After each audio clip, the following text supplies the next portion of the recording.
Boa tarde a todos. Obrigado, Lúcio. Começando com o doutor Lúcio sobre um dos assuntos principais, acredito eu, dessa entrevista, que é sobre a recuperação de Vinícius. Uma recuperação que em uma matéria específica vai dar pancada que ele fica no joelho, Maceió, no CSA, sendo que o problema poderia acarretar no Vinícius por até 4 meses. Pouco tempo depois, o senhor já fala dizendo que, olha, tem que observar primeiro a situação do atleta para depois diagnosticar tempo. Vinícius passa por uma artroscopia e acredito que está liberado para o jogo para terceiro.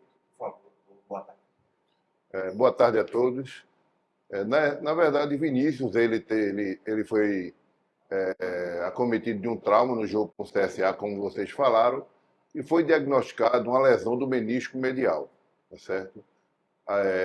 Depois de a gente fazer o diagnóstico, a gente conversou bastante com o atleta, que, na verdade, tinham 3 opções de tratamento. Tá? O tratamento sem cirurgia, o tratamento cirúrgico, que é o que a gente indicou, tá? E podia ter 2 opções cirúrgicas. Uma seria você fazer a sutura do menisco e a outra seria a retirada do menisco, de parte do menisco. Seria uma menissectomia parcial. Inicialmente, a gente falou até para o próprio atleta que essa lesão no menisco ela tinha possibilidade de ser suturada, porque nem todas as lesões de meniscos ela permite que seja feita a sutura, né? Porque existem algumas particularidades anatômicas no menisco que, na zona branca, que a gente chama, que não tem vascularização, ela não permite essa sutura. Mas a de Vinícius, ele tinha essa possibilidade. E, obviamente, toda cirurgia que você faz e você mantém a integridade do menisco, teoricamente é melhor para o jogador. Então, mas a gente discutiu com ele, mostrou, falaram até que ele viajou para Goiás, e isso não foi verdade, ele nunca viajou para Goiás. A gente discutiu muito com ele, ele estava assim, eu nunca operei, a primeira vez que eu vou ser operado, então ele ficou meio inseguro mesmo, ficou meio temeroso com a cirurgia em si. Mas a gente discutiu bastante. Ele sabe que a lesão de menisco, quando a gente faz a sutura, existe uma possibilidade, né, de falhar. 20% a 30% dos pacientes ele evoluem mal e tem que fazer uma nova cirurgia. Então foi tudo explicado a ele. E ele optou pelo tratamento cirúrgico com a retirada de parte desse menisco, que obviamente mudava bastante o tempo de retorno dele. Se fizer a sutura, né, nesses casos, ele demoraria ao redor de 3 a 4 meses, e sem a sutura, ele demoraria 3 a 4 semanas, 5, ao redor disso. Isso daí foi uma coisa pensada e discutida bastante com o jogador. A gente sempre esteve junto com ele, né? Eu deixei ele aberto para discutir com algumas pessoas que ele conhecia.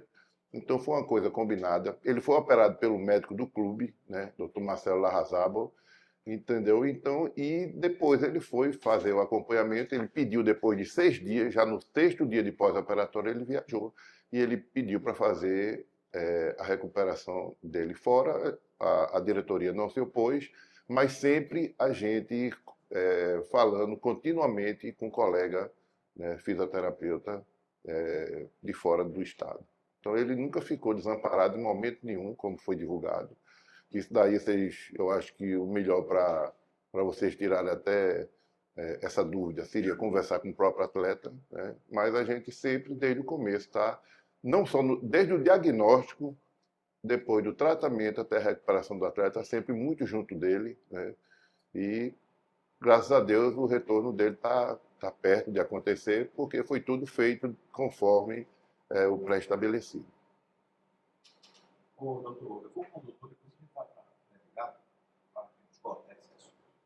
Agora, sobre as contusões de músculo, porque é uma quantidade substancial, né? Você tem o João Maístro, já está no levantamento do Paulo Sérgio, mais 3 clientes que o senhor ganhou, entre aspas, no sábado. Só de forma geral sobre esses 5 jogadores, prazo para esses jogadores e o que isso tem acontecido. Claro que o senhor é médico, não é parte física, mas é muito trabalho que tem que ser intenso, tem que ser sujeito. Veja, a gente atribui, primeiro falando de uma maneira geral, a gente atribui a 2 motivos, né? Primeiro, a mudança de comissão, né? essa adaptação à maneira de treinar, a intensidade dos treinamentos, que realmente pegou uma fase de transição e até a pessoa chegar, né, a como é que se diz? A normalidade, vamos falar assim, passa por essas lesões. Né? A gente também está passando por uma fase de muita chuva, campo muito molhado, e eu acho também que contribui, né, e contribuiu com isso. Então, a intensidade aliada ao campo pesado, né, a gente acha que são responsáveis por essa quantidade de lesões. Obviamente que isso daí incomoda a gente e a gente sempre busca o porquê. Né? E a gente está vendo isso também paralelamente, a gente tem discutido, tem conversado com o pessoal da fisiologia. Aí o próprio professor Hélio disse que a intensidade é grande e ele prefere trabalhar no limite, né? E a gente tem que se adequar, né? E dar o apoio. Dia da lesão, o lado acometido. Bom, o João Maestro, ele teve uma lesão grau 3 no bíceps femoral. A lesão grau 3, de uma maneira geral, é um mês e meio, mais ou menos, né? Obviamente que sempre tem uma variação de atleta para atleta. Então, ele teve essa lesão no dia 12 de maio, né? E a gente pensa que a partir do dia 12 de junho, né? Daria um mês aí, 12 de junho, mas provavelmente um pouco mais, né? Porque a gente vai para um mês e meio também, né? Isso é variável, como eu falei.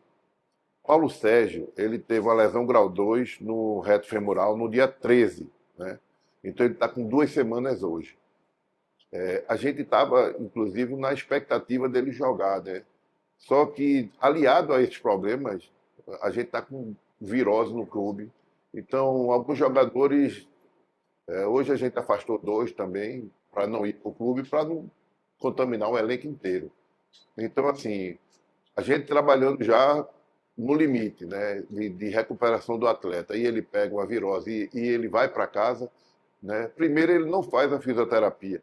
E segundo, ele ainda vai desidratar, porque ele tosse, ele tem diarreia, ele tem tudo. Então, é um problema que está adicionado aos problemas já existentes. Então, assim, Paulo Sérgio, a expectativa é o jogo do Bahia, provavelmente, sabe? Caion,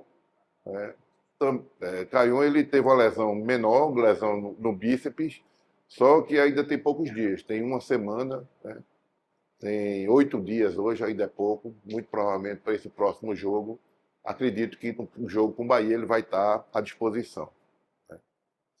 Rayan, ele fez o exame hoje de manhã, ele não fez o exame ontem porque nasceu o outro filho dele, então ele foi liberado. Bruno Mezenga, ele teve uma lesão grau 1, né, do bíceps da coxa direita. E Arnaldo teve uma lesão grau 2 do bíceps também, da perna, da coxa esquerda. Né? O grau 1 é ao redor de 10 a 15 dias, o grau 2, né, 3 semanas em média, um pouquinho a mais, um pouquinho a menos. Né? Pós-operatório alemão, que foi operado no dia 24 de fevereiro, né, a reconstrução do ligamento cruzado anterior do joelho direito, né, e o último a ser operado foi o atleta Luiz Paulo, que ele teve uma lesão do cruzado anterior do joelho esquerdo, mas foi uma lesão mais complexa, que tinha também uma lesão de menisco, lesão de ligamento colateral, então foi uma cirurgia mais demorada, mas o prazo, eu acredito que seja ao redor de 9 meses, como tá sendo o pós-operatório das lesões, já da reconstrução ligamentar do joelho. Basicamente é isso. Não sei se eu esqueci alguém. Falou. O Rayan fez o exame hoje. Fez hoje. Porque ele teve filho ontem e ainda não tem o resultado ainda. Dois jogadores que a gente sempre escala. Não, a gente não vê nunca. Fala-se dele. Renato Alves e Odivan. Bom, o Renato Alves, ele teve uma lesão grave também, foi uma lesão grau 3, e durante o processo, ele teve em abril, né, durante o processo de fisioterapia, ele voltou a sentir, a gente deu uma recuada também. Né? É um jogador que a gente tem um pouco mais de dificuldade de recuperá-lo, a gente está intensificando aí os tratamentos, talvez a gente vá um pouquinho mais devagar para ver se ele volta, a gente sabe que é um bom atleta e a gente está focado nisso, mas infelizmente, como você disse, a medicina ela tem essas variações e a gente não conseguiu trazê-lo ainda, né, de volta ao futebol, à prática do futebol. E o Odivan acredito que estava treinando com o grupo. O Odivan, ele tá liberado. Tá certo?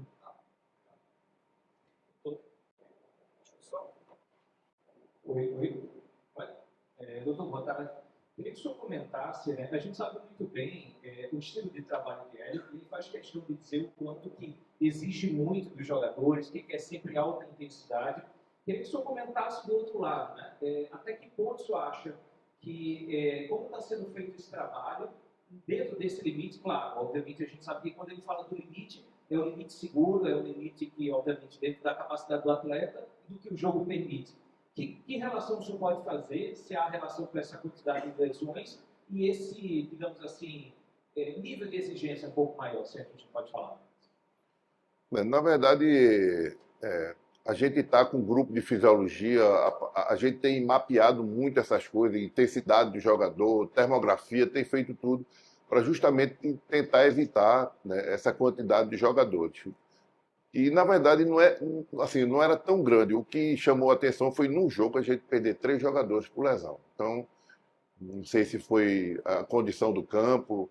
É difícil a gente dizer assim, um ponto específico, né, que tenha realmente sido culpado disso acontecer. A gente está tentando mapear melhor, conversar um pouco com o pessoal também da fisiologia para tentar evitar isso, né? Porque, se for nesse ritmo, daqui a 2, 3 semanas a gente já não vai nem ter time, né? Entendeu? É verdade. Então a gente tem que realmente ver isso, né? Eu não acredito que seja só pela intensidade, porque isso é feito com critério, né? É intensidade com critério, isso não é feito aleatoriamente. Mas tem essas variáveis todas que pode acontecer e, infelizmente, a gente também não pode descartar alguma coisa ao acaso, né? Mas apesar de que a gente sempre prefere não achar que foi por acaso, porque eu acho que a gente vai por um caminho errado se a gente faz isso. Mas é observar, é um trabalho que é feito por várias pessoas, muitas pessoas envolvidas nesse processo, não é chegar e treinar com tudo, né? Isso é tudo muito bem avaliado diariamente, né? Através de testes, através da termografia, do secado e tudo. Então, é observar. Infelizmente, eu não tenho assim, uma resposta concreta para te dar nesse momento. Tropical FM.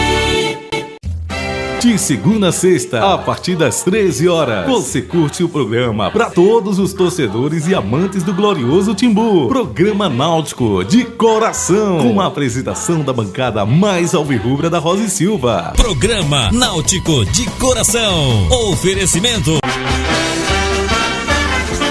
Náutico de Coração, um programa dedicado à torcida do Clube Náutico Capibaribe. Náutico de Coração,